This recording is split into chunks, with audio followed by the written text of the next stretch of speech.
babies usually act pretty textbook for the first 48 hours. And it's helpful to know these things so that you're not going completely wackadoodle, or okay, at least you're not going completely wackadoodle about that. So for the first 4 hours after birth, they're usually pretty alert. They eat good. They're going to be looking around.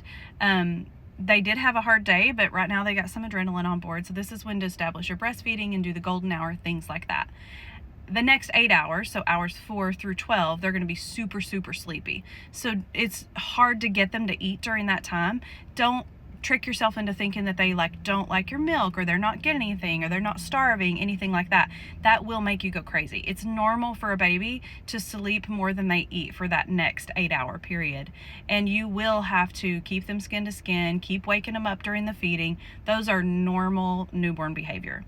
Then the next 12-ish hours, so this is like 8 through 24-ish. I guess that's not 12 hours, that's 16. They continue to be pretty hard to wake up to eat, and so you have to set a timer, or an alarm. You have to wake your baby up, put them skin to skin, get them to wake up to eat, and that is going to be challenging, but not as challenging as it was probably right there at the very beginning. For this first 24 hours, you've been going a little bit nutso because you're afraid the baby is not eating enough.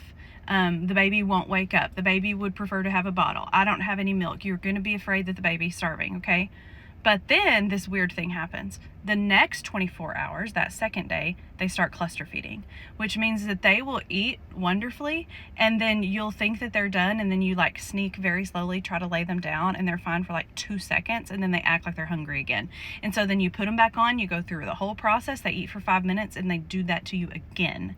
And so then they start doing that over and over again for that whole 12 to 24 hour period. And now you're thinking, okay, the baby's eating too much. That must mean that they're starving. That must mean that they're not getting enough milk, because they're having to eat so much back to back to even get full. And so then you start thinking, I should give a bottle because they're eating so much. But just yesterday, you were worried about them not eating enough. So you have to understand that they follow these two things.